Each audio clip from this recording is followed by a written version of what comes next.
Now children, we are going to study next topic, that is types of rainfall. Now on the basis of origin, rainfall can be classified into three types. जिस तरह से rainfall का origin होता है, क्योंकि area पे depend करता है, तो इस बेसिस पे उत्पत्ति के आधार पर, ओरिजिन के आधार पर हम रेनफॉल को थ्री टाइप्स में डिवाइड कर सकते हैं. Like first one is your conventional rainfall, then second is your orographic rainfall, and third is cyclonic और फ्रंटल रेनफॉल. साइक्लोनिक कहा जाता है या फिर फ्रंटल रेनफॉल कहा जाता है. पहला हम पढ़ेंगे कन्वेंशनल रेनफॉल, और इसका जो कन्वेंशन करंट्स के बारे में मैंने आपको बहुत बार बताया क्या होता है. कन्वेंशन करंट्स क्या होती है कि when two air masses they come towards each other, जब दो एयर मासेस एक तरफ आती हैं, आपस में टकराती हैं और ऊपर की तरफ मूव कर जाती हैं, तो इसको हम कन्वेक्शन करंट कहते हैं. And they again certain height पे पहुंचने के बाद दोनों एक दूसरे से अलग हो जाती हैं. एक सर्कुलर टाइप का पैटर्न स्टार्ट हो जाता है जिसको हम कन्वेक्शन कहते हैं. तो इसी तरह से आपका रेनफॉल भी स्टार्ट होता है इस प्रोसेस की वजह से, इसलिए हम इसको कन्वेंशनल रेनफॉल कहते हैं. अब ये होता है कि हम इसे सिंपली पहले पढ़ लेते हैं. आपको पता है कि जब सन की रेज हमारे अर्थ सरफेस के ऊपर पड़ती हैं, तो इससे क्या होता है कि हमारा जो ग्राउंड सरफेस है वो काफ़ी गर्म हो जाता है, काफ़ी वार्म हो जाता है. इट हीट्स अप एंड काफ़ी जो है वार्म हो जाता है.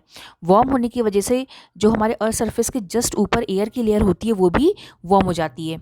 जो एयर मॉलिक्यूल्स होते हैं, एयर पार्टिकल्स होते हैं, वो भी जब अर्थ सरफेस के कॉन्टैक्ट में आते हैं तो वो भी वार्म हो जाते हैं. और जैसे ही एयर मॉलिक्यूल्स वार्म होते हैं, गर्म होते हैं, तो वो बिल्कुल लाइट वेट में हो जाते हैं, हल्के हो जाते हैं, एंड वो एक्सपेंड होते हैं. एक्सपेंड होने के बाद दे स्टार्ट मूविंग अपवर्ड.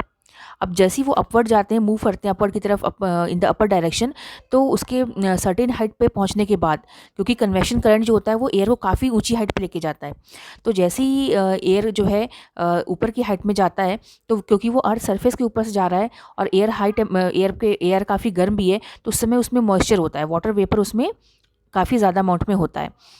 और एक सर्टेन हाइट पे पहुंचने के बाद एयर टेम्परेचर जो है वो कम होना शुरू हो जाता है. जैसे मैंने आपको बताया था कि जितना आप जैसे ही आप ऊपर जाएंगे तो टेम्परेचर कम होता है, और टेम्परेचर कम होने की वजह से क्या होता है, वाटर वेपर जो है वो कंडेंस होना शुरू हो जाता है. कंडेंसेशन का प्रोसेस स्टार्ट हो जाता है, लेकिन वो कम हाइट पे नहीं होता. जब काफ़ी ऊंचाई पे जब वो एयर पहुंचती है तभी कंडेंसेशन का प्रोसेस स्टार्ट होता है.